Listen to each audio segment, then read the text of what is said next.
आज मौजूद है भाजपा नेता विशाल गंगवार जी। विशाल जी, जानना चाह रहा हूँ, लंबे समय बाद आप देखने को मिल रहे हैं नवाबगंज में, क्या वजह है ऐसी? सबसे पहले आपके चैनल के माध्यम से इस कार्यक्रम को देख रहे सभी लोगों को मैं सावन मास की हार्दिक शुभकामनाएं देना चाहता हूं। और सचिन जी, वैसे तो आपकी वीडियोस में अक्सर देखता रहता हूं, लेकिन आज आपसे मुलाकात ही बहुत दिन बाद हो रही है, इसलिए आपको शायद ऐसा लग रहा है कि मैं काफ़ी दिन बाद यहाँ आपको मिला हूँ। एक पोस्ट भी अभी मैंने देखी थी फेसबुक पे, उसमें यह था कि मंगलवार को आप 10 बजे से 5 बजे तक बैठेंगे। इसका मतलब यही है ना कि हफ्ते में एक दिन आपने सिलेक्ट करा है? नहीं, एक्चुअली में क्या था कि मैं आता तो जैसे दूसरे तीसरे दिन हुई यहाँ पर, लेकिन एक दिन इसलिए तय कर दिया कि ताकि उस दिन सभी लोगों को ये रहे कि आज के दिन वो पूरे समय नवाबगंज अपने बारात घर पर मिलेंगे और हम किसी भी समय जाएंगे तो मेरी बात उनसे हो जाएगी। फिलहाल नवाबगंज के जो हालात इस समय चल रहे हैं आपकी जानकारी में होंगे, क्या कहना चाहेंगे? जैसे अभी जो ताज़ा मामला है डॉक्टर ए.के. गंगवार का, जो ब्लॉक प्रमुख प्रतिनिधि हैं, उनका मामला भी काफ़ी उछल रहा है, उनके खिलाफ तहरीर दी गई है। अभी चर्चाएं ये भी हो रही हैं कि समझौता भी हो गया है सचिवों से, जानकारी में होगा आपके? हाँ, मेरी जानकारी में आया है। इस तरीके की अगर कोई घटना हुई है तो मैं उसकी निंदा करता हूँ, लेकिन ये भी हो सकता है कि एक तरीके का दबाव बनाने के लिए, जिस तरीके से यहाँ पर ब्लॉक में जिस तरीके के विकास कार्य कराए जा रहे हैं, उन पर किस तरीके के दबाव बनाने के लिए भी काम किया जा सकता है।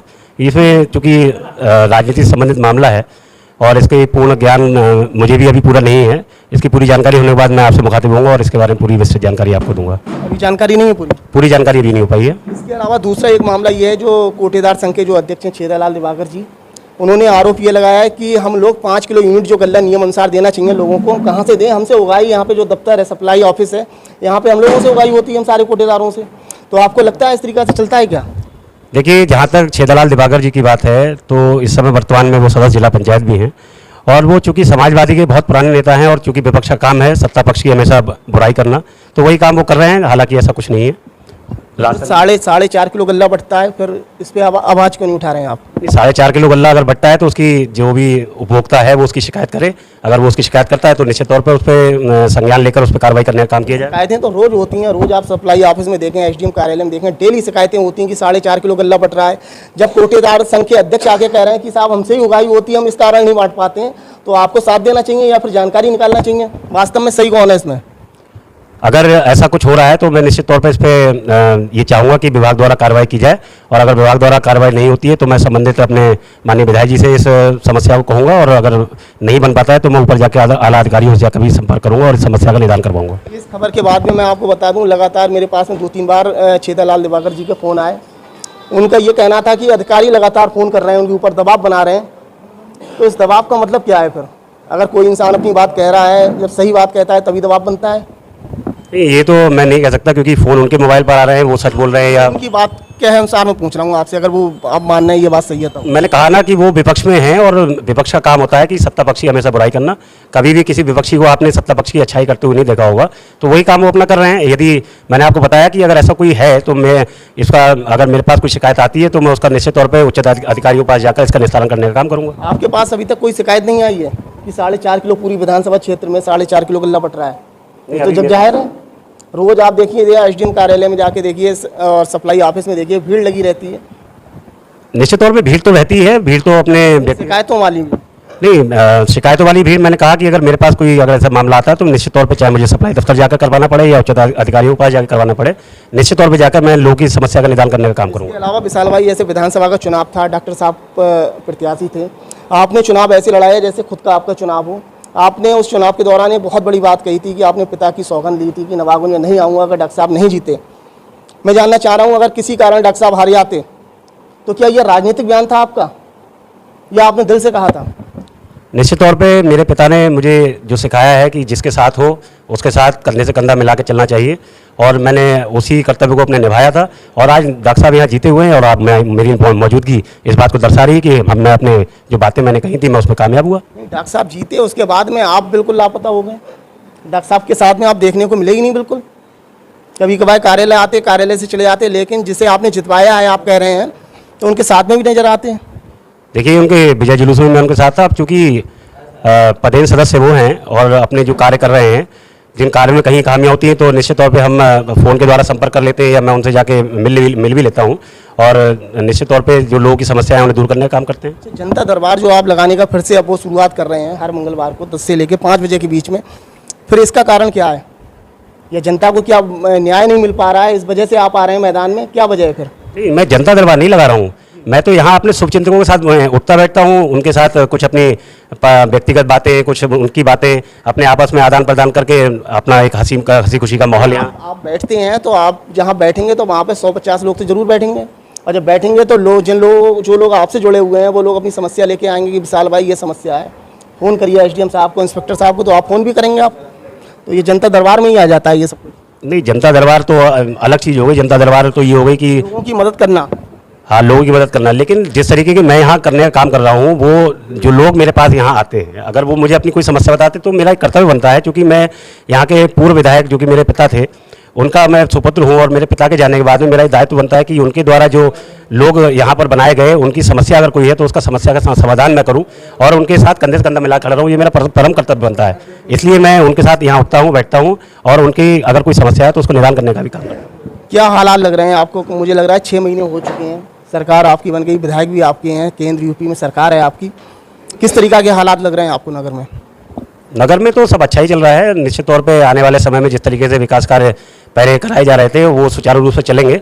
जैसे समय बीतेगा धीरे धीरे आपको धरातल पे भी दिखाई देंगे। अभी इस समय मेरे ख्याल से मुख्य फोकस जो है वो पूरी तरीके से अटल आवासीय योजना के अंतर्गत जो विद्यालय यहाँ बन रहा है कटा में, उस पर विशेष तौर पर ध्यान दिया जा रहा है ताकि उसकी गुणवत्ता में कोई कमी ना आवे और वो एक अच्छी बिल्डिंग वहाँ खड़ी हो, ताकि पूरे उत्तर प्रदेश का जब बालक यहाँ पढ़ने आए और जो उसके अभिभावक उससे मिलने आए तो उस बिल्डिंग को देखकर वहाँ वो रहने सहने और वहाँ की शिक्षा व्यवस्था को देखकर गदगद होकर जाए। यही हम लोग का परम उद्देश्य है और उसी को पूरा करने का काम चल रहा है। विशाल भाई, हजारों की संख्या में आपके समर्थक हैं, आपके जो पिता के समर्थक थे वो सब आपके साथ में आ गए और भी नए जो युवा हैं वो आपसे जुड़ गए।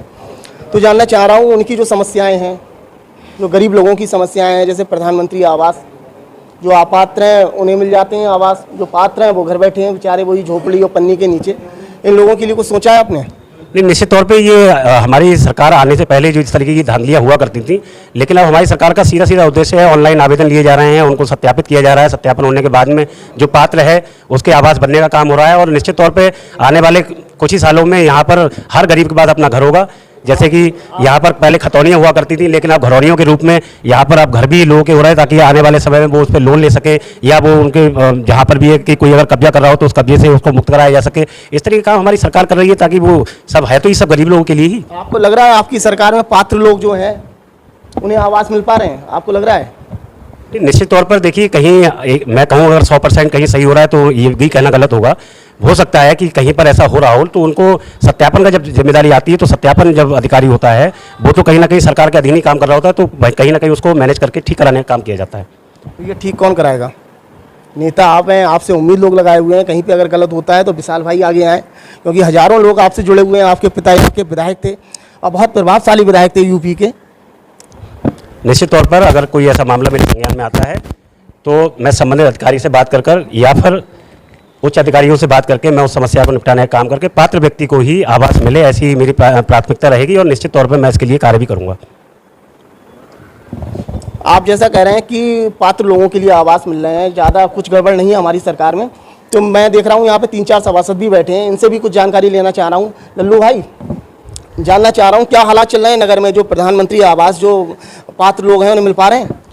अभी उसकी जांच आई हुई है लेखपाल के पास, उसके बाद बता सकते हैं। लगातार आप फेसबुक और सोशल मीडिया पे कमेंट करते हैं कि जो अपात्र हैं उनके आवास बन गए, पात्र पन्नी और झोपड़ी में रह रहे हैं, आज क्यों नहीं बोल रहे खुल के? नहीं, खुल के क्यों नहीं बोल रहे? जो है अभी जैसे नए आए मैं उनके बारे में बात कर रहा हूँ। पुराने में वाकई में 10 साल लोगों ने, दूसरी आपकी पंचवर्षीय चल रही सरकार ना। नहीं, मैं एक तो कहना चाह रहा हूँ जो नई लिस्ट आई है उसमें अभी जांचें हो रही हैं, और पिछले में तो वाकई में उसमें ये था कि जिससे पैसे लेके ही काम करते हैं। पैसे लेके आवास की स्वीकृति होती है? पैसे लेके ही आवास की स्वीकृति होती थी। पीछे कितने रुपए चलते थे? पैसे शायद 20 से 25 हज़ार रुपये चलते थे। विशाल भाई, क्या कहना चाहेंगे? आपके बिल्कुल बराबर में नगर पालिका के सभासद बैठे हैं, वो कह रहे हैं 20 से 25 हज़ार रुपये लेने के बाद में स्वीकृति होती थी प्रधानमंत्री आवास की। तो आपने पूरी बात उनकी सुनी नहीं, वो कह रहे थे लिए जाते थे। तो लिए जाते थे, पिछली पंचवर्षीय है वो भी तो आपकी सरकार थी, भारतीय जनता पार्टी की। बिल्कुल हमारी सरकार थी और हमारी सरकार में इसको खत्म करने का काम किया गया। अगर कहीं पर किसी तालाब में अगर कोई गंदगी है तो उस गंदगी को एक साथ साफ नहीं किया जा सकता, क्योंकि उसमें मछलियाँ भी पलती हैं। क्या इस बार भी लिए जा रहे हैं या सब कुछ ठीक है?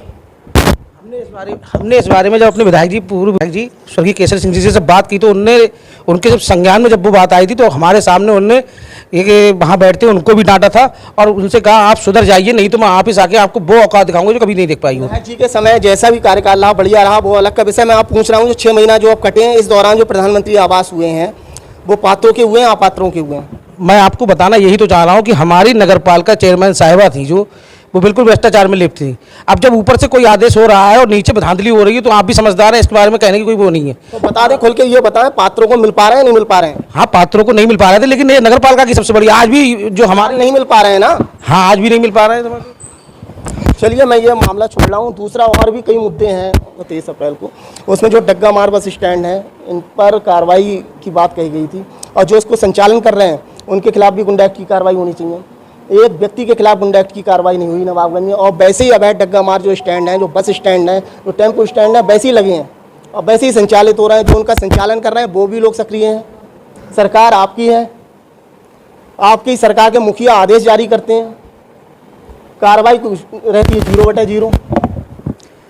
इस मामले में आपसे ये कहना चाहूँगा कि माननीय हमारे मुख्यमंत्री जी ने ये आदेश दिया था कि जो भी स्टैंड वगैरह जो चल रहे हैं वो स्टैंड अगर विधिवत उनके पास अगर जगह है, पार्किंग की व्यवस्था है उनकी, तो वो वहाँ से संचालित किए जा सकते हैं। लेकिन जहाँ पर सड़कों पे खड़ा करके स्टैंड बनाकर और इस तरीके से कोई उस पर काम हो रहा है तो उन पर गुंडा एक्ट की कार्रवाई हो और वो अवैध स्टैंड जो है तत्काल रूप से बंद कर दी जाए। तो लोग ये चाहते हैं विशाल भाई शिकायत करें, क्योंकि कोई शिकायत करने की एक साधारण इंसान में इतनी क्षमता नहीं है कि ऐसे लोगों के खिलाफ शिकायत कर पाए। तो लोग चाहते हैं विशाल भाई आगे बढ़े और ऐसे जो उनके सरकार के जो मुखिया जो आदेश जारी कर रहे हैं इस तरीका का, उसको लेकर जो यहाँ के प्रशासनिक अधिकारी उनसे बात करें और ऐसे जो डग्गा मार स्टैंड है उन पर कार्रवाई करवाएं। नहीं, मैं निश्चित तौर पे इसके लिए अगर इस तरीके की कार्रवाई यहाँ चल रही है तो इसके लिए मैं पुलिस प्रशासन को जिम्मेदार ठहराता हूँ और मैं ये उनसे आग्रह भी करता हूँ कि पुलिस प्रशासन जो है अपना काम करे और इस तरीके के स्टैंडों को हटवाकर और जो भी इसे संचालित कर रहे हैं उन्हें गुंडा एक्ट की कार्रवाई करे, तत्काल प्रभाव से उसे लागू करे कि ये हमारे मुखिया का आदेश है और उस मुखिया के आदेश का अनुपालन होना सुनिश्चित करना ये शासन और प्रशासन का कर्तव्य है और उसको वो करे। और उसमें कहीं कोई अड़चन आती है तो उसके लिए मैं उनके साथ कंधे मिला। इस मामले को लेकर क्या आप एसडीएम साहब से या सीओ साहब से मिलेंगे कि सीओ कार्यालय और एसडीएम आवास जो वहाँ पे है उसके ठीक सामने स्टैंड संचालित हो रहा है और वहीं से बसें संचालित होती हैं, जहाँ पे प्रशासनिक अधिकारी यहाँ पे सबसे बड़े अधिकारी हैं जो नगर के? नहीं, निश्चित तौर पे मैं आपके चैनल के माध्यम से ये अपने प्रशासन से ये कहना चाहूँगा कि इस तरीके के अगर अवैध स्टैंड चल रहे हैं तो उन पे तत्काल कार्रवाई करके उनको बंद किया जाए और जो लोग इन्हें संचालित करने का काम कर रहे हैं उन पे यथोचित कार्रवाई करने का काम करें। और यदि वो ऐसा नहीं करते हैं तो मैं निश्चित तौर पर अपने लोगों के साथ जाकर ज्ञापन दूंगा और ज्ञापन देने के बाद में अगर जरूरत पड़ी तो धरना प्रदर्शन। कब? बहुत जल्दी।